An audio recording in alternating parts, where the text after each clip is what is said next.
The goal of this presentation is to help universities and faculty develop a quality assurance system for designing courses in digital education. Throughout the presentation, we will introduce a set of best practices for course design, which will be translated into specific indicators. Both the best practices and the standards and indicators have been selected based on a review of the main international frameworks for quality assurance in digital education. Following these internationally recognized best practices and quality standards will help ensure effective teaching and learning experiences in digital environments. The quality standards presented in this session apply both to subject matter experts, faculty members, and to the technical support staff involved in the design of online, blended, or hybrid courses.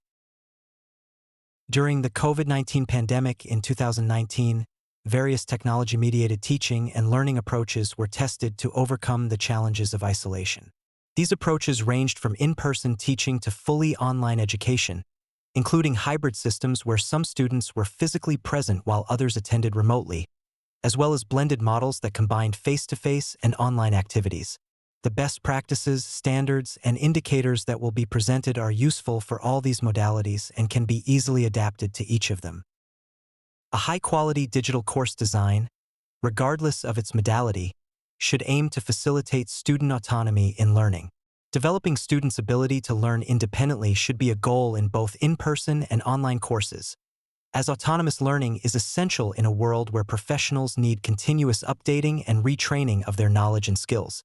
Additionally, course design should allow each student to progress at their own learning pace. Flexibility in learning rhythms is a key factor in adapting digital education to the individual circumstances of each student. The design of a course for a digital environment must consider that participants require flexibility in both schedules and locations. First, synchronous activities should be limited, as they impose restrictions on participants' time. Coordinating schedules can be challenging for individuals who balance their studies with professional responsibilities and need to reconcile their education with family and social life. Additionally, course design must take into account that participants may connect from various locations with different levels of internet connectivity. During the course design phase, it is also important to consider the different devices and tools that participants may use. Some will access the course from large screens on desktop computers or laptops, but the course content and tools should also be adapted for smaller screens on mobile phones and tablets. This factor will influence the selection of learning materials, as some resources may require larger screens, such as those provided by desktop or laptop computers. On the other hand, mobile devices are well suited for communication through forums, completing quizzes, or accessing videos and podcasts. All these aspects should be considered by incorporating resources and activities that allow the use of different devices within the course. The entire course design should focus on creating interactive and enriched learning experiences. A motivating and satisfying learning experience is the result of well-structured instructional design, high-quality materials that combine text and multimedia, meaningful learning activities, strong interaction between teachers and students, continuous and encouraging feedback, and more. The standards and indicators that will be presented later will help achieve this enriched learning experience. The course design should take into account all the tools available on digital learning platforms. Planning tools such as calendars, work plans, and study guides.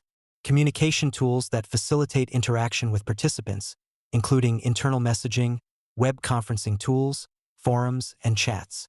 A wide range of resources such as links, documents, videos, and podcasts. Collaborative work tools that allow participants to engage in joint projects. Assessment tools including quizzes, task submissions supported by rubrics, peer evaluation workshops, badge assignments, and more. The course design should make the most of this broad set of tools to enhance interaction and engagement among participants. Additionally, most platforms allow for the integration of plugins that connect them with other applications, expanding their functionalities. The spontaneous emergence of large digital communities as spaces for social interaction is one of the key characteristics of the digital world we live in. This aspect should be considered when designing a course. A course should be conceived as a learning community in which all participants share educational goals and contribute to achieving them through their interactions. The design should foster a sense of belonging among participants, ensuring they feel part of a learning community. This is especially important in online and distance learning environments, where students may otherwise experience a sense of isolation.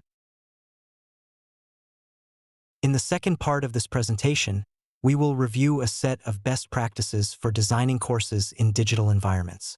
Following these best practices will help create courses that promote autonomous learning, provide the flexibility needed to accommodate different learning paces, adapt to the characteristics of computers, tablets, and mobile devices, offer enriched learning experiences, take advantage of the full range of e-learning platform tools, foster a sense of belonging to a learning community that provides support and motivation to overcome challenges and meet the demands of a high-quality course.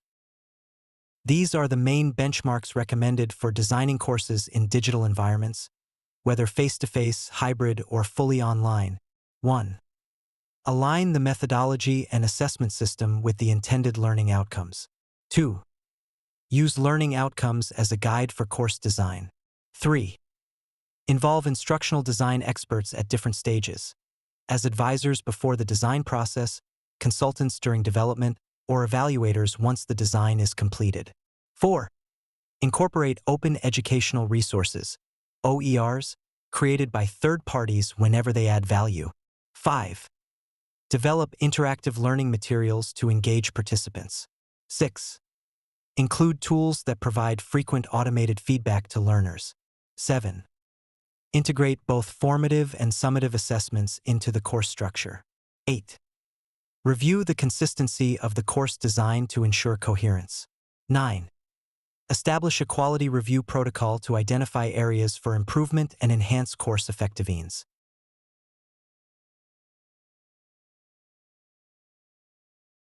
Learning outcomes alignment. The starting point for course design should be the formulation of learning outcomes in terms of knowledge and skills that students must achieve by the end of the course. A key requirement for effective course design is ensuring alignment between learning outcomes, assessment system, and teaching methodologies. Learning outcomes as guides for designing. Learning outcomes determine both the teaching methodologies and course content. A best practice is to first define the learning outcomes and then consider how students will be assessed to verify they have achieved them. Once the assessment methods are established, the next step is to determine what content students need to know to succeed in the evaluation. What types of learning activities will help them acquire and apply that knowledge to successfully complete the assessment. In this way, learning outcomes guide the course design process systematically. Learning designers on board. The course design team should primarily consist of subject matter experts. However, it is essential to involve instructional design specialists and educational technology experts during the design phase. Their role is to support content experts by providing expertise in course structuring and technological integration. These experts can contribute at different stages. Before the design phase, providing guidance and informing the team about the technological resources available at the institution. During the design phase, offering ongoing advice to ensure effective instructional strategies and technological support. After the design phase, before production, acting as reviewers to assess the course design and suggest improvements if necessary.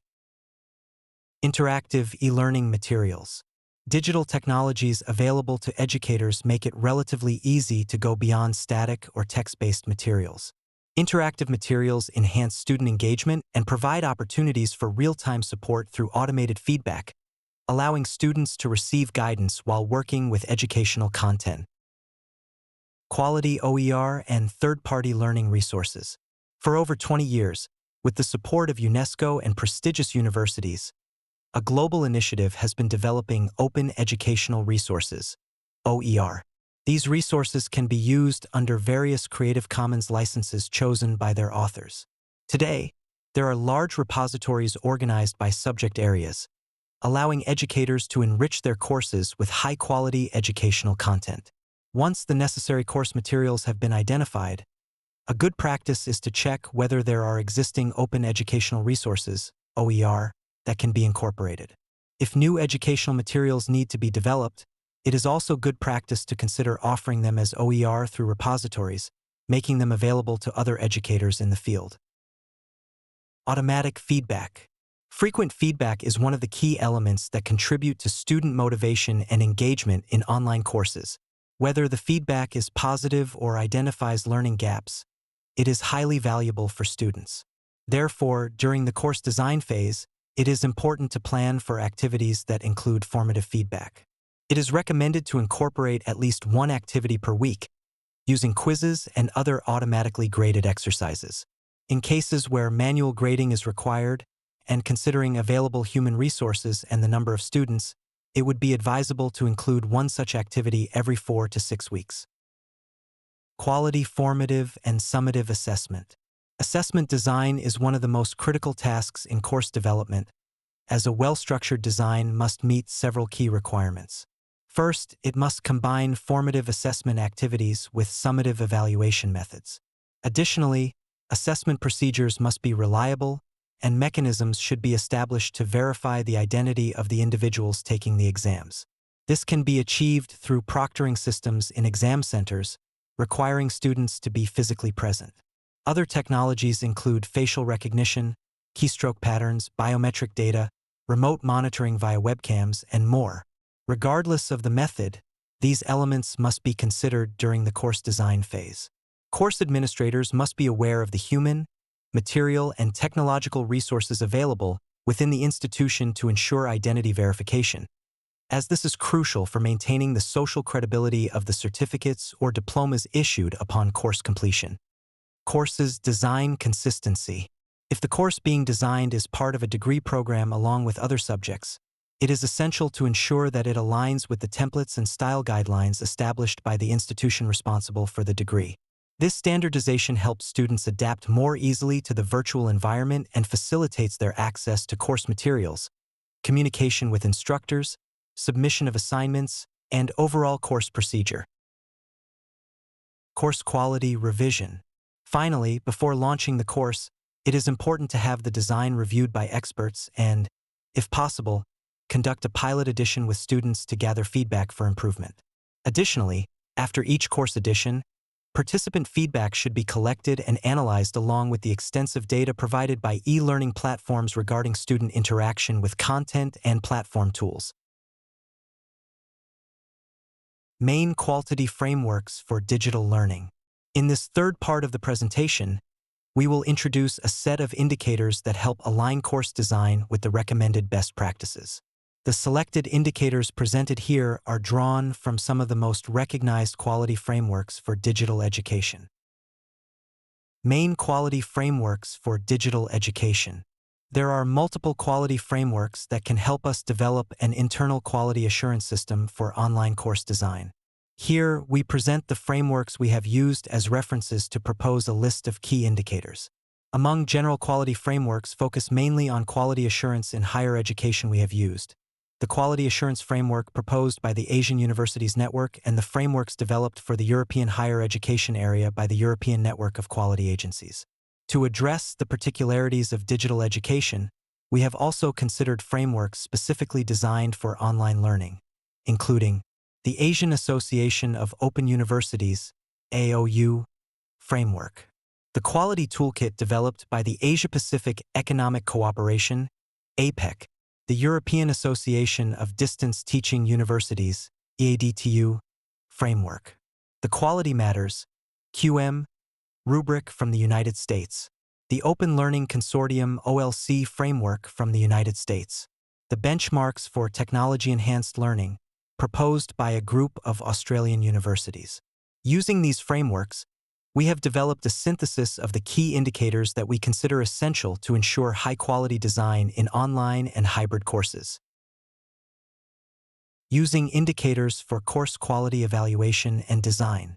The following section presents a set of quality indicators for course design, organized into major categories. These indicators can be used as a checklist to assess the quality of an existing course design or as guidelines for developing a new course that meets high-quality standards.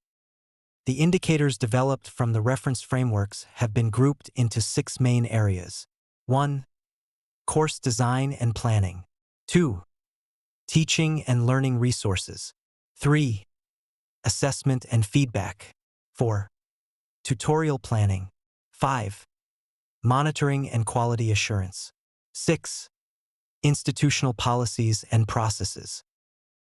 Course design and planning.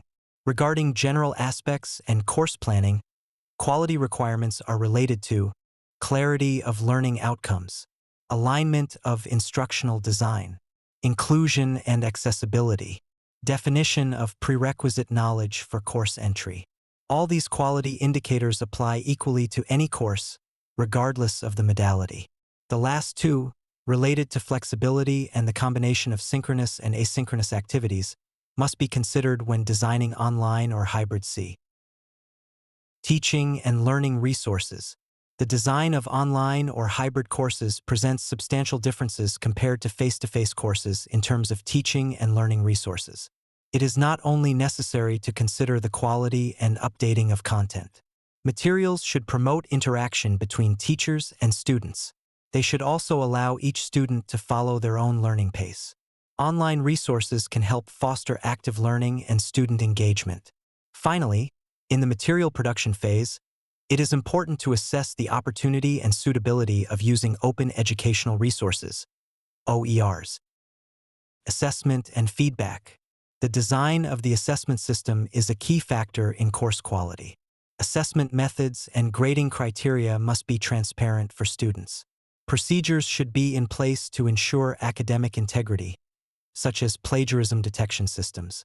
For online courses, there are specific quality indicators related to assessment, including variety in assessment methods to cater to different learning styles, a combination of formative and summative assessments, frequent feedback to help students track their progress and identify gaps in their learning, procedures to verify student identity during exams and other assessment activities.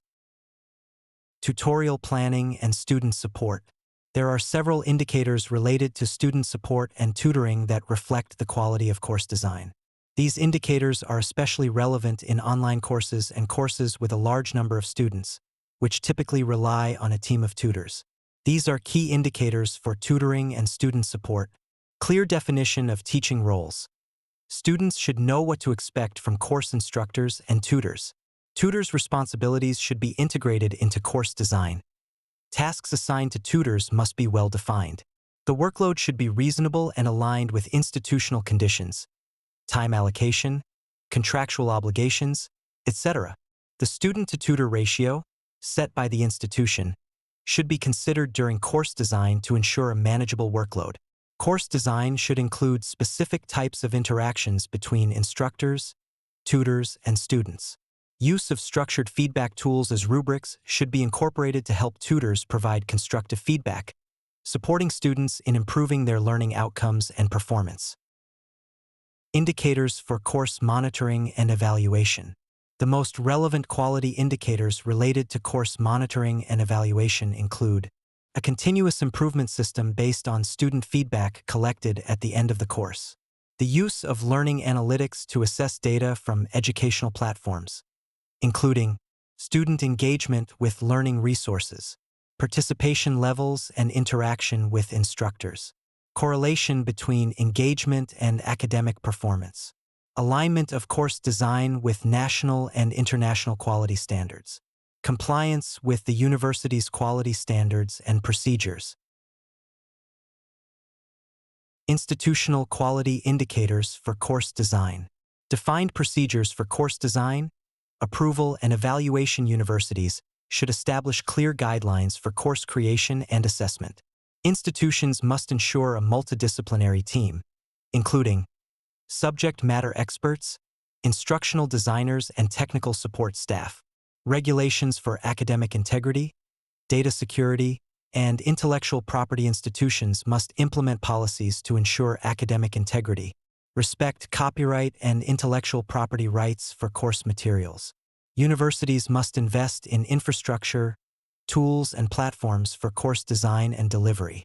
Universities should provide legal and procedural support to protect the intellectual property of course materials. Thank you for your attention. We hope this presentation has been helpful in introducing best practices and quality indicators that can be used to evaluate course design in general, and especially for non-face-to-face courses. This presentation is accompanied by a document that includes a selection of quality indicators inspired by the review of major international quality frameworks. We hope this document will be useful either to review the existing procedures at your university for the design of non-presential courses or to develop a quality assurance procedure tailored to your institution's specific needs.